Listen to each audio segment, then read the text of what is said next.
Hello everyone, welcome to సుమాస్ kitchen. ఈరోజు పుదీనా rice ఎలా చేయాలో నేర్చుకుందాము. ముందుగా పుదీనా రైస్కి కావాల్సిన ఇంగ్రీడియంట్స్: పుదీనా క్వాంటిటీ కొంచెం ఎక్కువగా ఉండాలి. అలాగే కొత్తిమీర, green chillies, onion, whole garam masala, చెక్క, లవంగ, సాజీరా, ఇలాచీ, మిరియాలు, star anise, green peas optional అండి, కానీ వేసుకుంటే బాగుంటుంది. Salt, garlic ginger paste, turmeric. ఒక గ్లాస్ బియ్యంని మంచిగా కడిగి నానబెట్టుకోవాలి. నేను ఇక్కడ సోనా మసూరి రైస్ వాడాను. మీరు కావాలంటే బాస్మతి రైస్తో కూడా చేసుకోవచ్చు. అలాగే ఒక పెద్ద సైజు ఆలూని స్లైసెస్లా కట్ చేసి సాల్ట్ వాటర్లో వేసాను. ఇప్పుడు మనం పుదీనా గ్రైండ్ చేసుకోవాలి. మిక్సీ జార్లో పుదీనా వేసుకొని కొత్తిమీర వేసుకోవాలి. అలాగే పచ్చిమిర్చి టేస్ట్కి సరిపడా వేసుకోవాలి. నేనైతే 4 తీసుకున్నాను, మీరు కావాలంటే ఎక్కువ వేసుకోవచ్చు. కొన్ని వాటర్ పోసి ఫైన్ పేస్ట్లా గ్రైండ్ చేసుకోవాలి. ఈరోజు నేను పుదీనా రైస్ కుక్కర్లో చేస్తున్నాను.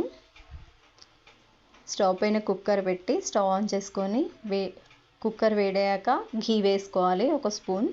అలాగే 1 టేబుల్ స్పూన్ ఆయిల్ వేసుకొని, ఆయిల్ వేడయ్యాక మనం కట్ చేసి పెట్టుకున్న ఆలూని వేసుకోవాలి. ఆలు కాస్త బ్రౌన్ కలర్ వచ్చాక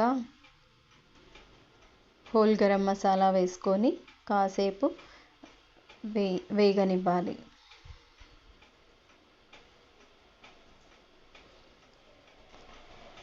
నెక్స్ట్ మనం ఆనియన్ స్లైస్లా కట్ చేసుకొని యాడ్ చేసుకోవాలి.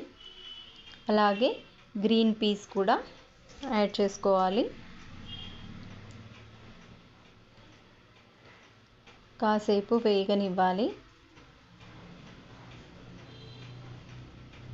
వేగిన తర్వాత garlic ginger paste 1 tablespoon, 1/2 spoon turmeric powder వేసుకొని పచ్చి వాసన పోయే వరకు వేగనివ్వాలి.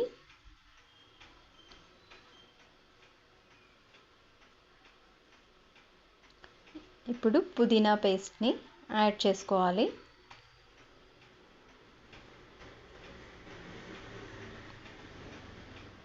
పుదీనా పచ్చి వాసన పోయే వరకు వేయించుకోవాలి.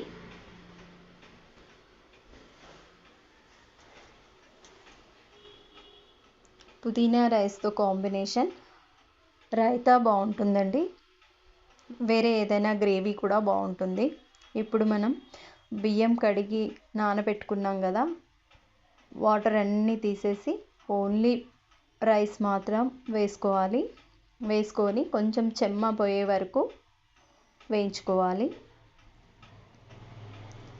రైస్లో ఉన్న చెమ్మ అంతా పోయే వరకు వేయించుకోవాలి. జస్ట్ 1 మినిట్ అట్లా వేయించుకుంటే సరిపోతుంది. తర్వాత సాల్ట్ యాడ్ చేసుకుందాము. టేస్ట్కి సరిపడా సాల్ట్ వేసుకోవాలి. నేను ఇక్కడ 1 గ్లాస్ రైస్ తీసుకున్నానండి, దానికి 2 గ్లాసెస్ వాటర్ తీసుకుంటే సరిపోతుంది.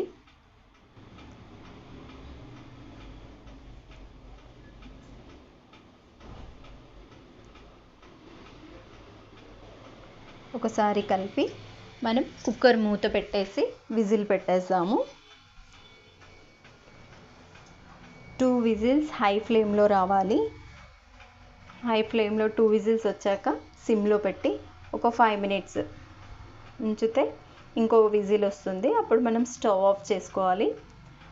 ప్రెషర్ అంతా పోయిన తర్వాత కుక్కర్ విజిల్ తీసి మూత తీసుకుంటే ఆల్మోస్ట్ మనకు పుదీనా రైస్ రెడీ అయిపోతుందండి. రెడీ అయినట్లనే. మూత తీసి చూద్దాము. పుదీనా రైస్ రెడీ అయింది. ఒకసారి ఇలా ట్రై చేసి చూడండి. పిల్లల లంచ్ బాక్స్లకు కూడా చాలా బాగుంటుంది. Thank you for watching. Like, share and subscribe. Thank you.